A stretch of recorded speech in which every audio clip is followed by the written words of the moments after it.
you cannot manicure it, but you can really do a pretty interesting job in terms of presenting interviews. It also does this kind of stuff, which is we're ad libbing as we're already live. Right, right. So all right. So Hanno, Hauenstein, I will let you introduce yourself, but I mean, we are in the same city. We have collaborated on projects, Right. but we have not met each other. We have not been flesh and blood in front of each other, which is kind of Yes, remarkable. I feel like we've met each other before, but like we haven't actually met each other physically yet. No, but Yeah. like I'm a big admirer of your work and your courage and your sort of like your lack of hesitation when it comes to like finding the right terminology for describing what. Well, I mean, I would exchange, I would exchange praise, but I mean, I think that for people that read international media, you know, you're omnipresent. You have become really Okay. quite important, I think, in terms of people for people like myself who could not figure out whether these things could be said. So you were really trailblazing to a large degree. But I will let you present yourself. Happy to hear that. No, I'm a journalist. I'm an independent journalist. I do focus on culture and politics. I actually did a fair amount of art writing in the years prior to 2023, but like the escalation in Israel Palestine leading up to a genocide, which we're having on our phones every day, uh, went parallel with me becoming a freelancer actually after I left Berliner Zeitung. So I kind of, in the past few years, my work has been much more focused on Gaza and my reporting from the West Bank, which is something I do for close to 15 years now. I've been working and living in the area as a journalist. I'm not Jewish, but I'm very committed to sort of reporting from there for quite some time, and I think that's really shaped my views quite a bit. And yeah, basically, I think my writing has appeared in many German outlets, and also as you hinted at, international outlets as well, like the Guardian and the Intercept. And I think that basically sums it up. We can go more into the. I mean, the reason we're speaking today, I assume, is also partly because of an article which I wrote for The Guardian a few days ago, which is an op-ed on the killing and murdering of our colleagues, which I know from you, Martin, is like something that like very much gets to you as well as it does to me. Not only Yeah. the thing itself, the things we are witnessing for the past 22 months, the fact that our journalists are so I mean our colleagues on the ground are so kind of exposed and hunted down with such unspeakable cynicism and such blunt um done so openly, but also that like there's such a huge lack of solidarity on the parts of like Western media outlets. And I think when we speak about Western media and in vis-a-vis Gaza, in a way, I think Germany is always kind of like a looking glass of like things are just like a tad more radical here and a tad more crazy in the sense of like lack of empathy and distortion. Most certainly. I mean, I think that it's worth pointing out that to some degree, we both have somewhat of a similar, say, course within German media. We were both within organizations that were established media operations, and we both were shown our way out. For, in my case, I mean, I would most certainly say ideological and political circumstances in that context related to Gaza and related to Palestine, and you had somewhat of a similar experience, right? Yeah, I mean, actually, I mean, ironically so, because I think I like you, I also get a lot of blowback online for speaking out on Palestine and Israel on Twitter and social media and for publishing texts about these subjects. But interestingly enough, like the blowback I received within my newspaper was not related to that subject. It was actually related to like another authoritarian slash fascist government in Hungary, which was like I was tweeting about like an event, a very, in my view, very uncritical interview that was conducted between the publisher of the newspaper I was working for with Viktor Orban, and I felt like for me that was a red line. Not only because the interview was done so uncritically and so sort of like apologetically, but also because it was kind of presented to the public by the newspaper as if like we were all kind of like standing behind that way of doing interviews. And I felt like this is something I have to slightly distance myself from, which after I tweeted about this, I lost my position as Ressortleiter, which is like this kind of German concept of like senior editor running like one of the sections of a newspaper. And following up to that process, I basically just felt like things are getting a little bit more difficult in this paper, and I eventually decided to leave. But of course, I'm no stranger to internal newsroom pressure to things related to Israel-Palestine. That also happened at Berliner Zeitung, and it happened regularly. But it's not the reason I left. Yeah. So no, I think that the point that I was trying to make was not related directly to Gaza or to Palestine, but was more related to something that, for me, I mean, having moved here 15 years ago, was quite new. Which is the amount of internal pressure and the tendency of newsrooms and editorial rooms not to circle the wagons, not to protect their journalists, not to say like, we stand by you and we're going to sort of give you the shield for the sake of journalistic freedom and the integrity of the profession. I've been in an endless number of situations, and probably the most memorable for me was the purge inside Deutsche Welle of my Arab colleagues, at least one of them, Bassem, in Lebanon, with whom I had worked. And they just basically, there was this witch hunt, which proceeded from German media about them being anti-Semites. Of course, assertions were broadly about Israel. And they were summarily eliminated from the system. They were really just fired. And to me, that was something really quite new. This sense that they would actually hang people in the street so that everybody could see that Deutsche Welle was standing in line with Israel. And of course, I mean, from that point on in 2022, everything was downhill. So I want to read a quote from your article on The Guardian. I hope you don't blush. But to me is, if not the core, because there is really quite a bit of stuff that speaks to my own heart. I think that these paragraphs, and I'm going to read a bit at length, so be patient with me saying your own words. I think that this represents a lot of the concerns and intuitions, particularly around Gaza. So you write, some German journalists have even justified the killing of their Palestinian colleagues. The clearest example is Axel Springer, Europe's largest publisher and owner of Bild, Germany's biggest newspaper, and I must add, owner of Politico, one of the biggest European politics operations in terms of media. Hours after the killing of Anas al-Sharif became public, Bild splashed his image under this headline, "Terrorists disguised as journalists killed in Gaza," which was later changed to "journalist killed was allegedly a terrorist." Let that sink in. About a week before, Bild had published another piece. "This Gaza photographer stages Hamas propaganda," was the headline. The article targeted the Palestinian photographer Anas Sayed Fetia, accused him of staging images of starving Palestinians as parts of a Hamas campaign, despite the evidence that the subjects of the photograph were indeed starving and waiting for food. In the article, Fetia's title as journalist appears in quotation marks, implying that he wasn't a real journalist and that images of starvation were exaggerated fabrications.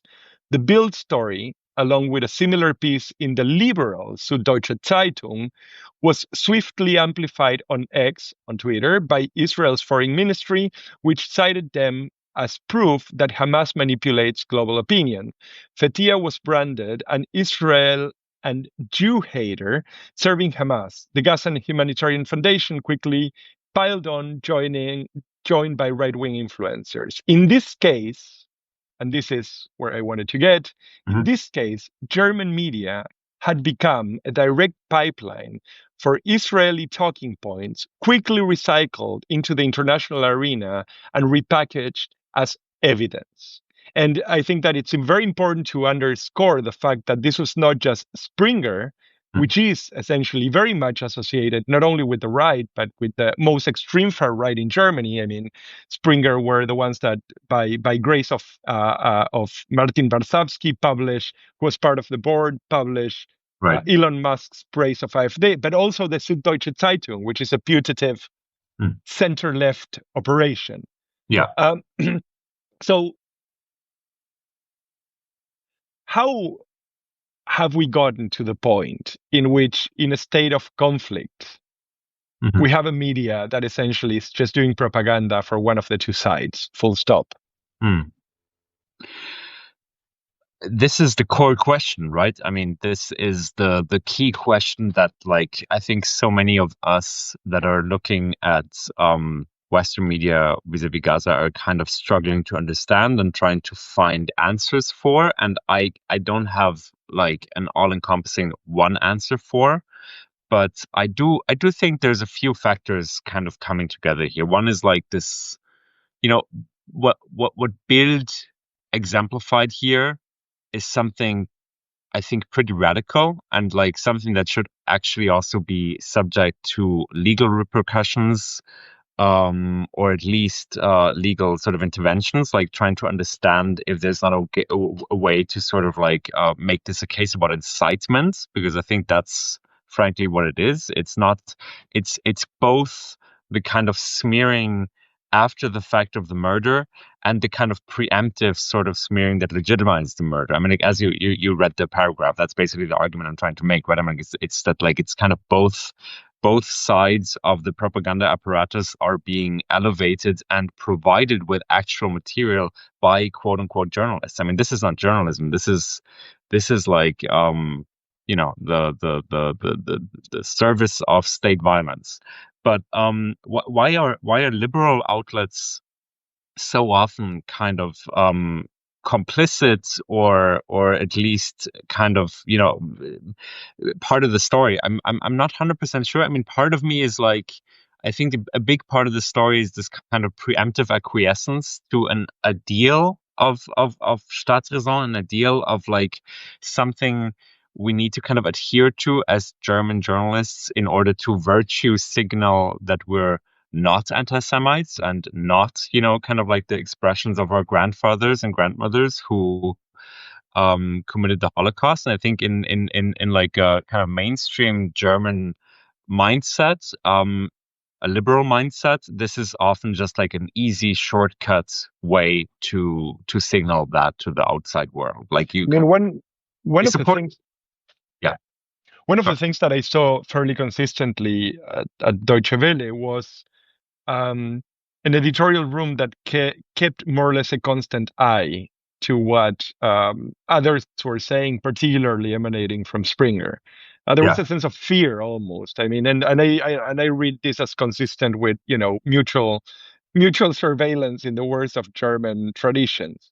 Yeah, there is a sense of fear, but there's also on top of it, I think, a sense of like, oh, this is an economical success model. I think that's another part of it that is often like completely overlooked, because I think we are witnessing for the past 10 to 15 years a complete crisis in journalism, of like journalism attempting to reinvent itself with you know, the collapse of the print era.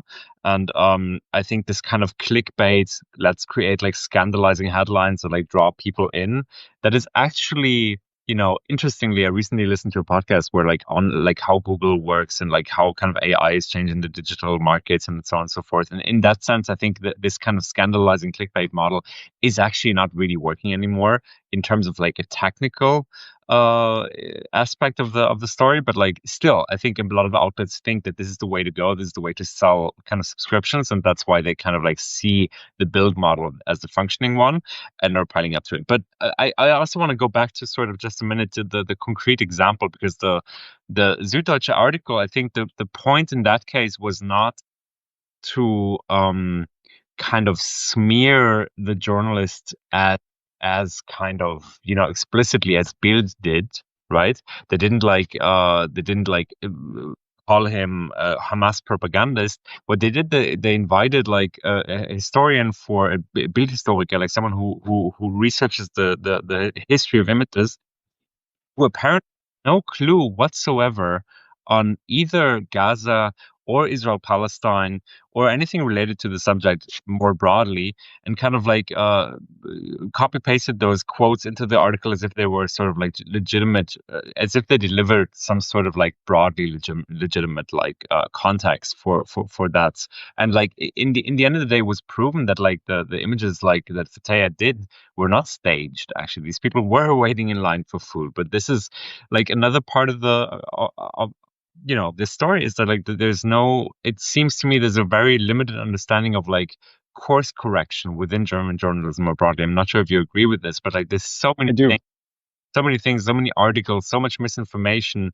The flower massacre, the Al Shifa hospital bombing, the 40 beheaded babies. So there's so many things that like so many statements by the Israeli military that later turned out to be false fabrications. Yeah, fabrications, and were nevertheless without sort of like sufficient context into articles, and then in the aftermath are often not corrected at all. Like they're just like up to this day, and I don't really understand. I think this is like in the Anglo market a little bit. There's a little bit of a different kind of handling with journalism in general. I mean, there is much more, I think, of a will.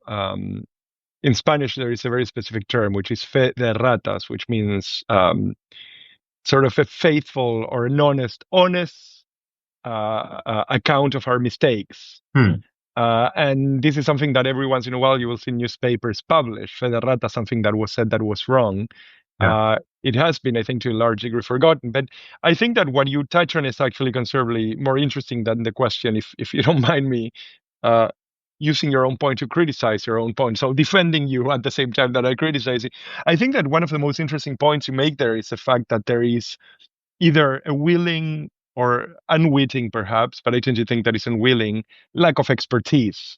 That when the point needs to be made, of course, you can go into any German university and find somebody that might have absolutely no relation other than a very tenuous one with the issue, but you can still present them as experts. I actually will just take a very, very small detour, which is when the Greek crisis happened, as I was just starting at Deutsche Welle around 2014, 2015, right.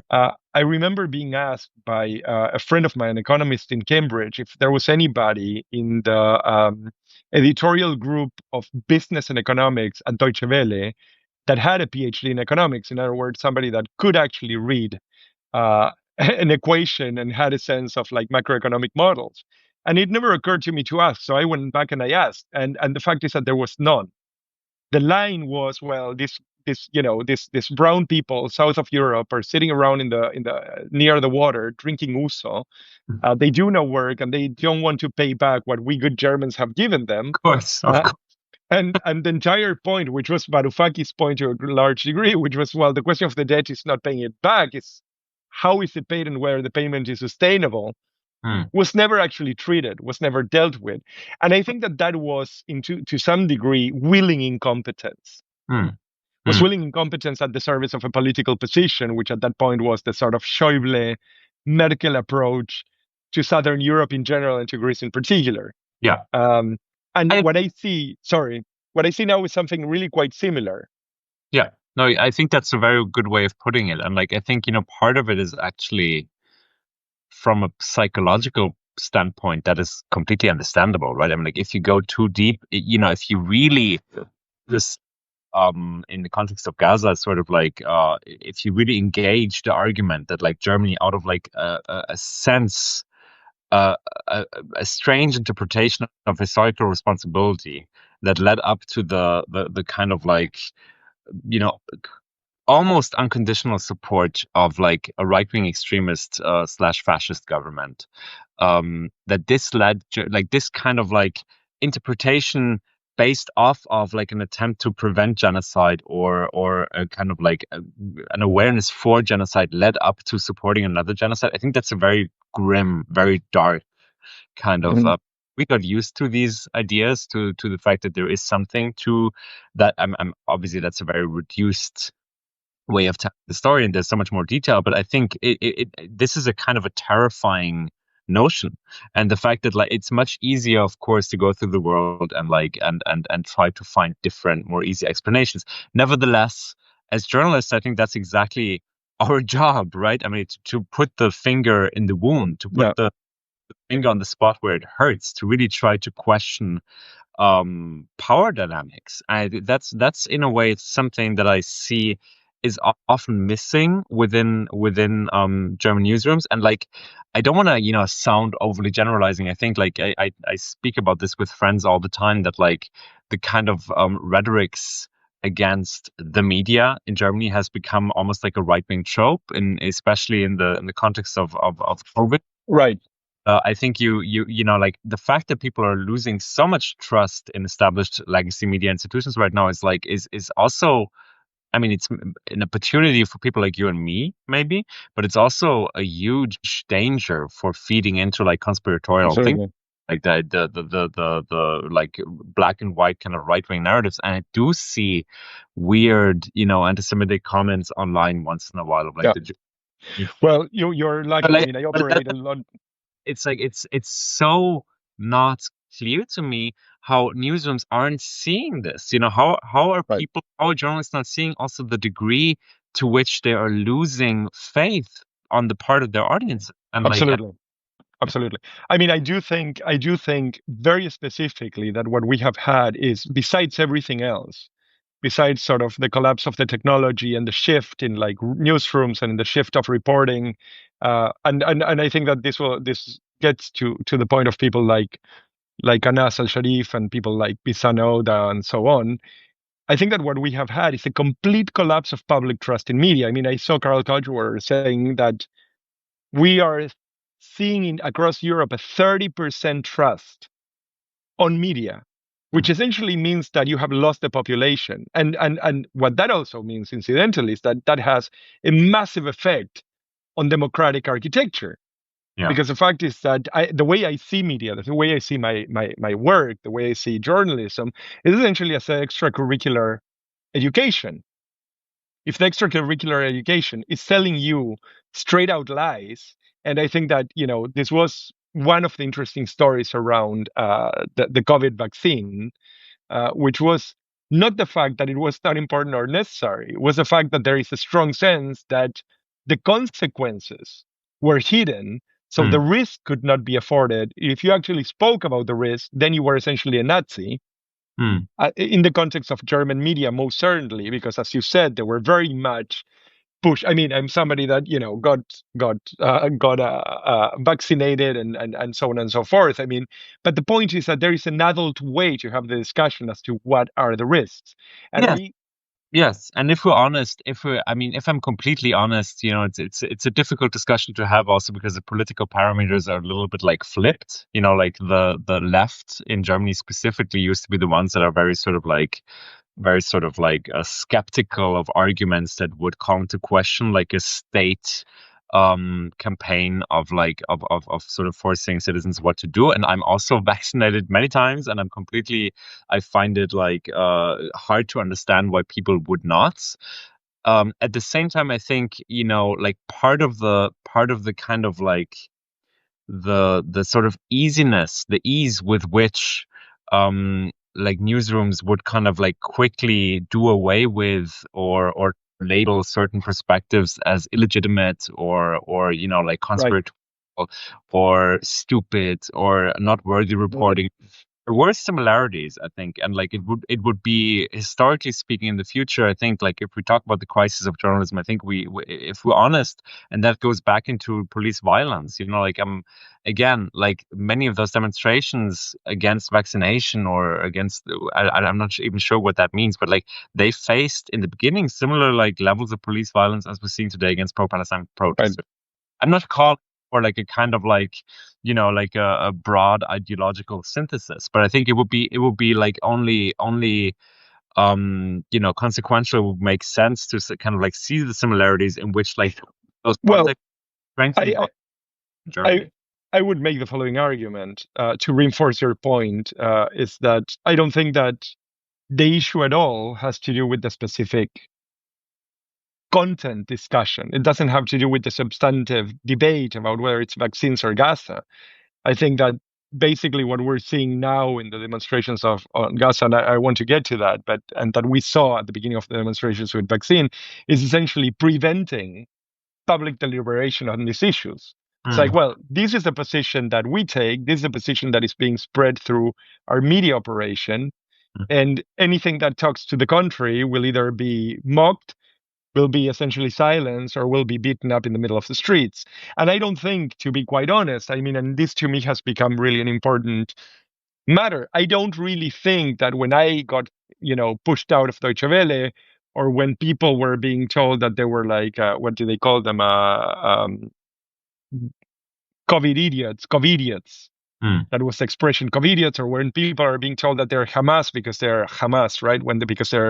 Because they're demonstrating in the street. I don't really think that they are actually the object of the repression. I think that they're the instrument of the repression in order to create a state of broad intimidation in which other journalists know that if they actually put up their head above the parapet, they will be shot, they will be fired. Other people don't send their 13-year-olds to Alexanderplatz because, then you see like 14-year-old girls being carried by 4 gorillas, like in full like riot gear. So I don't think that the point is, that particular 14-year-old.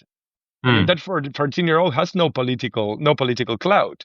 I think that is, to me, what is surprising, back to your article in some sense, is that there is a willingness to dismantle essentially the post-war German project, which, you were born into, but I chose it. I came here because I was sold that story. Right. Yeah. Yeah, no, I agree. This is like we're seeing something that is, I think the story, and we should all remember this, is the genocide in Gaza right now, and this is thing we should definitely keep our eyes on the ball in that sense, and like really try to tell it as crystal clear as possible to prevent the very much inevitable distortions that we are very likely to see years from now. But coming back to Omar al-Akkad, when at some point everyone will have been against this, but I agree with you what you're saying. I think the story is bigger. It's also like the dismantling not only the post-war liberal or post-reunification liberal order and German memory culture, but also the kind of I think liberal order as such. I mean, we're living in this age of like global authoritarianism and remilitarization. I think it's just like neatly feeding into the idea of a state that whenever you disagree with the broader state narrative, you might just be beat up in the streets, and it's as easy as that. I want to ask you to perhaps walk us through, I mean, even if in a succinct form, over what I think it's probably one of the most scandalous parts of like the German participation in the Israeli, active participation in the Israeli genocidal project, which is the Bibi leaks. Sure. I think that many people are not quite familiar with it, but Germany, and particularly Springer, played a sort of really punch way above its weight in terms of what happened there. So the Bibi leaks is basically Bibi is the abbreviation used within like euphemistically within Israel for Benjamin Netanyahu, and the leaks that is referring to is basically a trove of classified Israeli military information referring to a Hamas strategy paper that was found sometime around early/summer last year, and attributed wrongfully so to Yahya Sinwar, who was at the time still the leader of Hamas, who is by now killed. When we speak about Israeli media, we need to keep in mind that there's something like military censorship.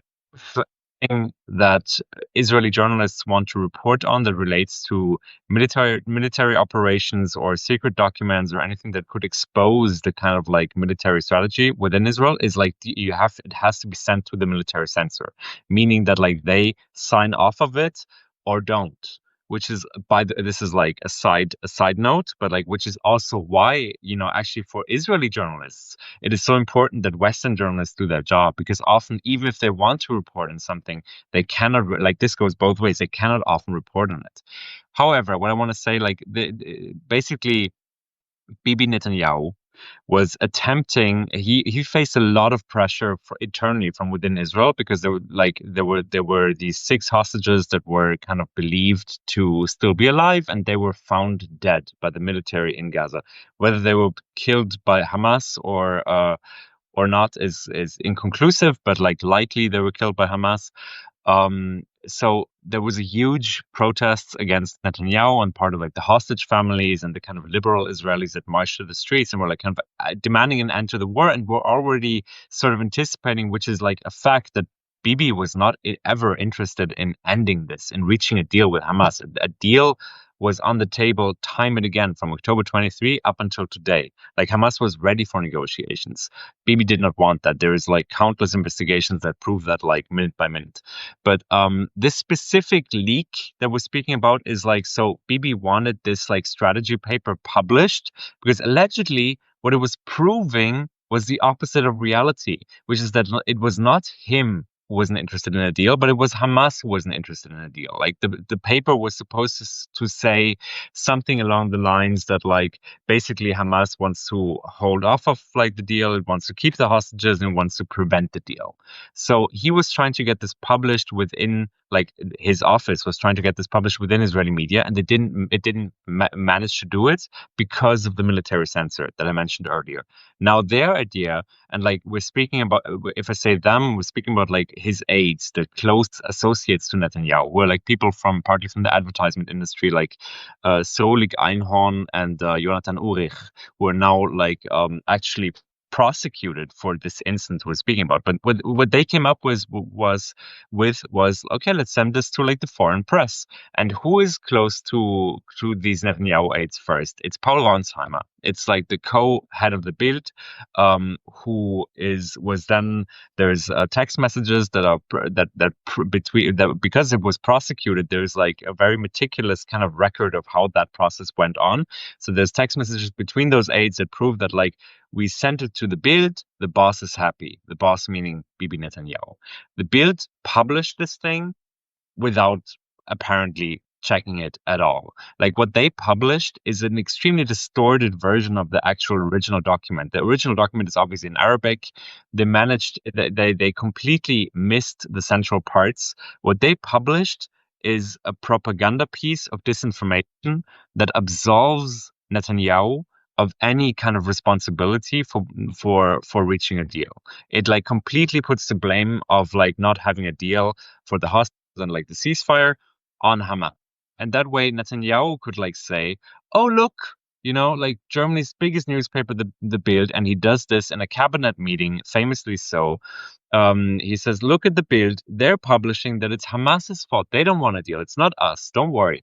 And like this strategy really worked. Like he really managed like silence the protest at home, to silence the pressure cooker, so to speak, and basically paint all these protesters that are like, for whatever reasons you might disagree with them or agree with them, but like he paints them as like unwilling pawns of Hamas.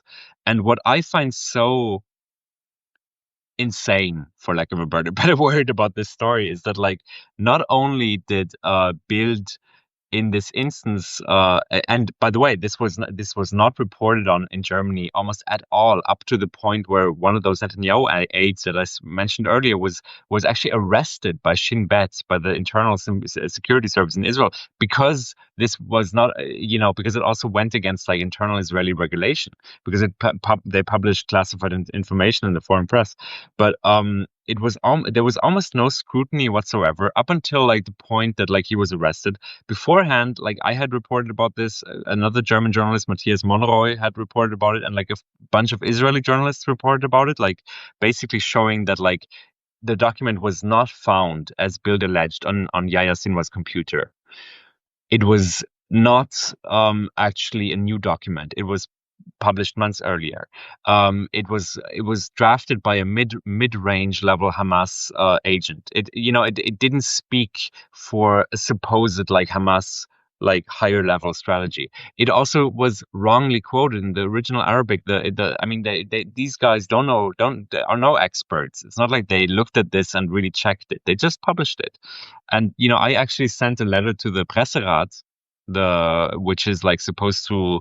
I filed a formal complaint because I was like, guys, this is state misinformation standing online without corrections, sort of absolving Bibi Netanyahu of any responsibility. And they were basically coming back to. They actually sent me a letter back, said we checked it, we can't verify what you're saying. Thank you very much, but Remarkable. Yeah. So essentially, I mean, what this shows, and like Paul Ronsheimer, without like wanting to get too personal here, but it's truly bizarre to me that the New York Times at this point reported about this, the CNN reported about this, like all the major international Western, like there's no excuse for not seeing this story. No excuse whatsoever. They all reported about this thing, and Ronsheimer is invited to Markus Lanz and all the big formats and like sort of like speculates on television formats. Yes, interview television. What's going on here? This is a fucking disgrace. I mean, I'm sorry. This is this is so obscene. Like even if my only interest in this current quote unquote escalation is the Israeli hostages, okay? Even if I don't care about Palestinians whatsoever, which is obviously not the case with me, yeah. But like, even if that's no, this should upset me very much.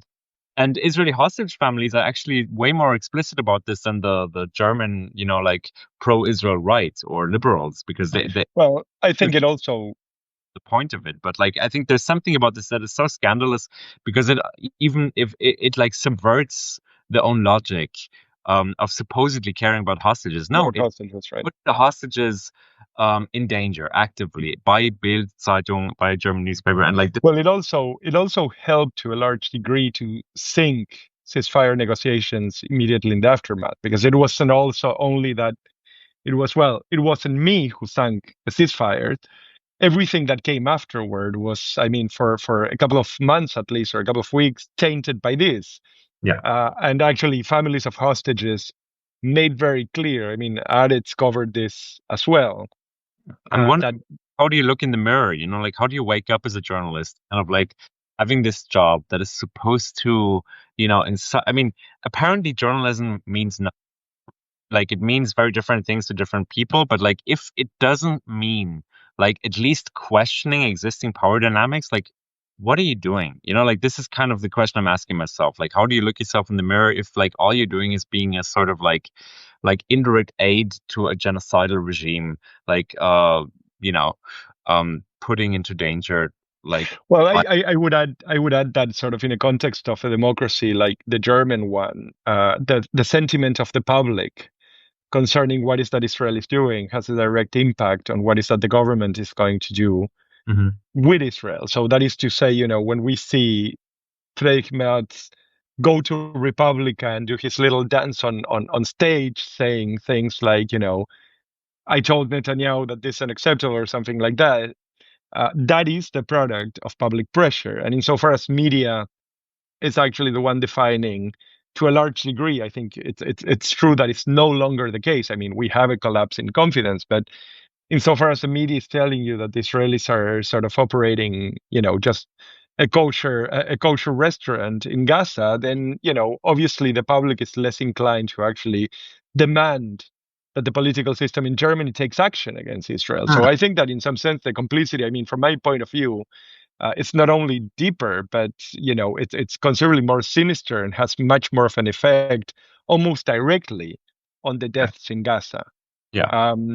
No, I agree. And like, I mean, this travesty of journalism, which was the Bibi leaks, I think just shows to you, like, I mean, I the fact that like major German outlets didn't immediately jump on this this is something that I don't understand. Like, why is there such a credulity towards a clearly right-wing / far-right outlet like Bild? Why do we let these people control public discourse in that way? Like, why are we not sort of like more inquisitive, more sort of like, why is this not frontline news? I mean, it's I will say that, I mean, clearly there is no way to make a man understand whose life depends in not understanding. But it's a line that I quite like.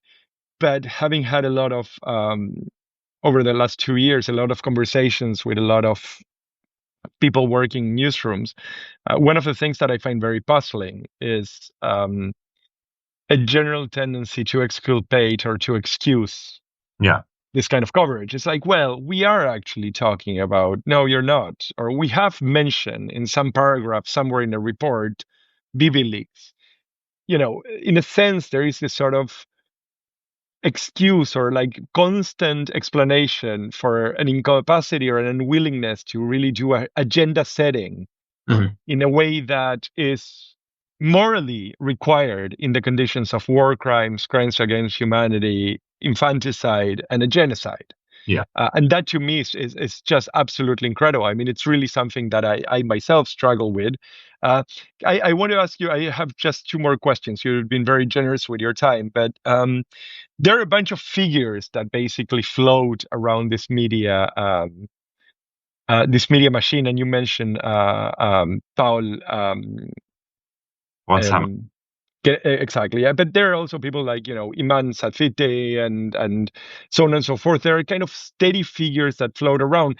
The thing that is quite interesting about Welt and people around Welt, which also belongs to Springer, is that they had been pretty much involved in, and this is particularly the case of Sefati, in the intimidation of demonstrators during demonstrations. So these guys go out, they take cameras, they stand with the police, and they kind of, you know, sometimes insult, sometimes kind of egg on or like prod people that are demonstrating. I mean, I've seen enough images of this particular gentleman standing at the margins of demonstrators, kind of mocking them or like, you know, laughing at demonstrators and so on.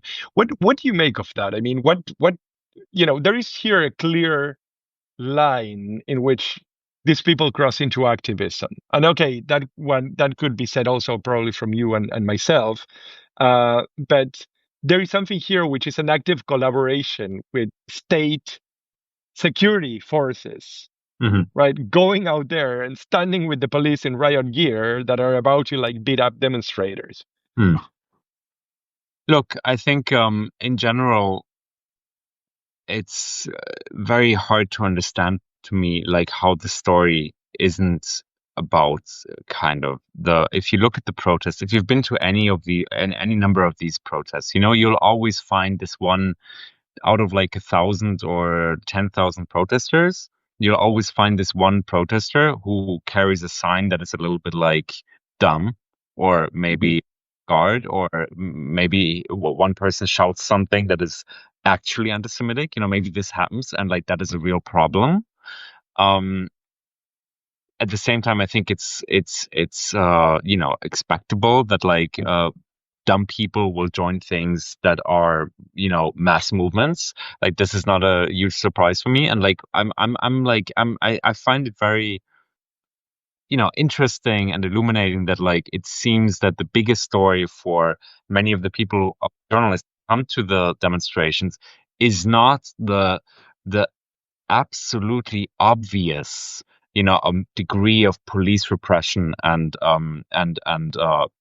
you know, violence cracking down and really unleashed, in the case of Berlin, like city policy vis-a-vis protesters, but it is the kind of attempt to kind of smear people, the kind of attempt to sort of depict those protesters as you know, like support. It's kind of remarkable, I must say, that like we're more worried about anti-Semitism of like one guy shouting, you know, death to Israel, than we're worried about like policemen coming in and whisking away Jewish demonstrators. I mean, including people like Iris Hefetz, Yes. a 70-year-old woman, like basically who presents no clear danger and is being whisked away. I mean, so there is something quite incredible about it. Have you been to any of those demonstrations? Have you reported on this, or just seen them? No, I have not. I have not. I will say that it's the kind of thing that I'm afraid of, because I do see them being completely off the chain, like the police department, and um, I think that being already very exposed, I'm trying, I mean, and having been investigated and having been investigated by the German police, by the Berlin police for presumed trivialization of the Holocaust and so on and so forth. I mean, I'm very weary of putting myself in the line of fire. I mean, much like I think you're also part of the 10 worst anti-Semites of Germany, according to the IDF blacklist, right? The Shalikar blacklist. So, yeah, I mean, no, we can laugh about, and they're like Shalika is like, there's some of the people who are legitimizing or apologizing, mass killing perpetrated by Israel are more intelligent and some are less intelligent. I think Shalika is clearly on the lesser spectrum of two ends. I think that's no, I think you're completely right. But I saw Thilo Jung about a week ago make, I think, a case that is really worth repeating, which is that when this happened, and he was at the top of that list, he was the worst anti-Semite in that list of 10 people. What he pointed out is that not one colleague in mainstream German media came out to say, these are 10 people, our colleagues, being threatened by the representative of a foreign army engaged in this moment, not only in genocide, but in the killing of journalists. Absolutely. And I think that he's completely correct about that. That is, to me, incredible. Without blowing my own horn here, I mean, because I'm part of that story. Even if I wasn't on that list, I would be, first of all, let's sort of acknowledge for a minute that, despite the fact that it dilutes the notion of anti-Semitism to a vulgar degree and makes it actually harder for Jews to make the case that they're. So let me just very briefly interrupt you. I mean, this is something that to me is boggling. It's really, I mean, it's absolutely incredible that somebody would dare to say that Hanno Hauenstein or Thilo Jung sits in the same category than Goebbels and Hitler. I mean, there is something about this that is the most incredible service that one could possibly render Hitler and Goebbels and everybody else, right? So, I mean, it is a degree of trivialization that I never thought I would actually witness.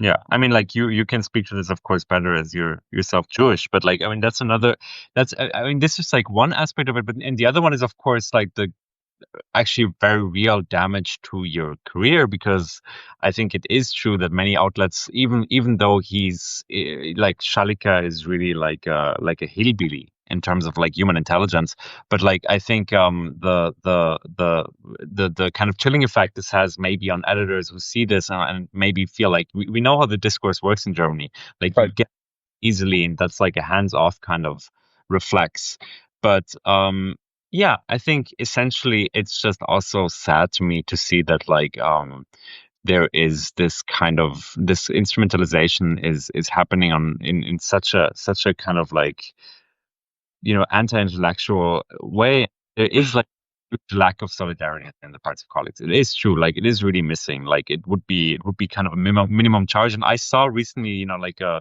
invitation of German representatives of parliament who were planning to go on a trip to Israel. There was a list that was leaked of what their kind of program is, and one of the program points was meeting Arya Shalika and going for and being, and this is something that's a little bit insane to me. I mean, this. So we are legitimizing this part. The trip didn't happen in the end because it kind of coincided with the Iran attacks, and then it was canceled. But it's not. I mean, our representatives are meeting up with the people that are putting us on blacklists. Yes, I mean, what's going on? And if this comes from an army that systematically kills people right next door, I mean, this is a little bit concerning. No, I completely agree. I mean, I think that this also, you know, I have the very strong feeling that for a very long time I hated journalism and journalists, and I refused to be called that. I mean, I really, even all the years that I was in Deutsche Welle, it's like, no, that's not quite what I am. Hmm. And then Gaza happened. Hmm. And what happened in Gaza is that people like Anas al Sharif, people like Bisan, people like Motasem al Dalul, people like Motaz Azaiza popped out of nowhere. And I'm going to tell you a story that you might not know, but I was studying, well, this is not the main story, but I was studying Arabic. And because most of my relations are either Lebanese or Palestinian or Syrians, I'm basically interested in learning Levantine. And there is a YouTube channel that's been going around for a very long time that is easy language. So you get easy Russian, easy Arabic. And Easy Arabic had this young girl that was going around the streets of Gaza with a microphone asking people, what is your favorite food that your mother cooks? What do you think is the best place to see in Gaza? That Mhm. was Bisan. That was Bisan Oda Oh wow. 2 years before, 3 years before this nightmare started. So when I saw her pick up her cell phone and do what she has done for us for the last 2 years. Hmm. First, I mean, a new hero was built for me. Also, somebody that I had seen evolved from this like sort of shy girl asking questions about falafel. Wow. But then, like, what also happened was that I saw, and I don't want to sound too romantic about this, but it is something that touches me profoundly. I saw not only the rebirth of journalism, I saw, okay, now we can see what journalism actually is and what is the nobility and what is the courage and why is it that we need it. But it made me not only proud of saying that I'm a journalist, it actually made me wonder if I really deserve the title, seeing what these people have done.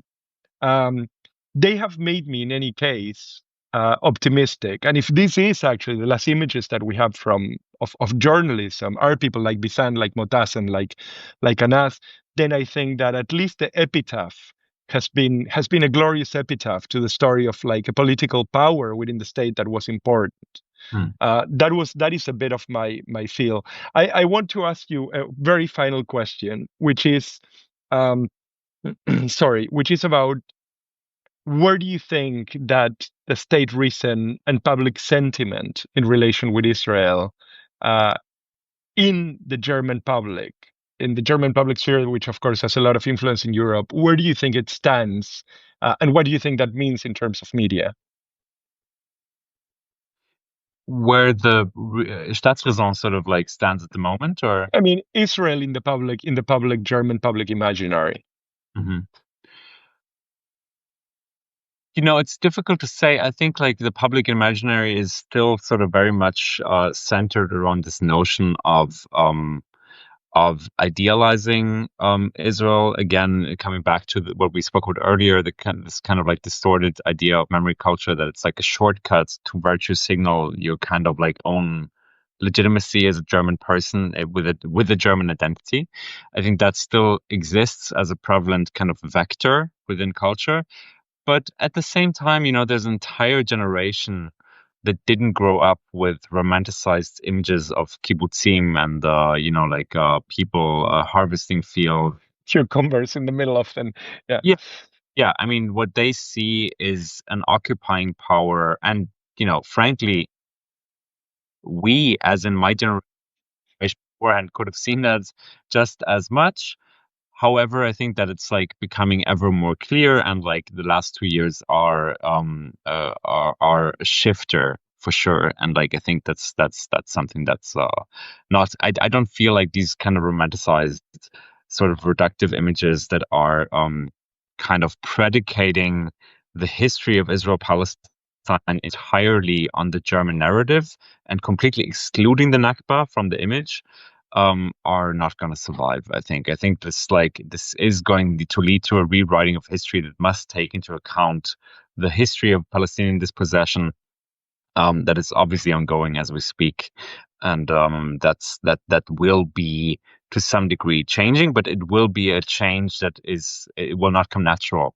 Like, I mean, speculation is always the lowest form of journalism, but like, I feel like I'm very kind of like confident that like unless we are actively putting Palestinians in the center to tell their story, and unless we are actively trying to also bring our narratives to the table, your narrative, I think, matters to a great deal, and not only your personal identity, but also the kind of struggles you have been going through in Deutsche Welle. I think this is a story that's going to be told, and like whatever lack of attention it has gotten within the German media environment, it will get in the future. I think these things are so important. They're part of the story, and you can't disentangle the kind of German sort of like illiberalism and move to authoritarianism with the kind of support for what is happening in Gaza.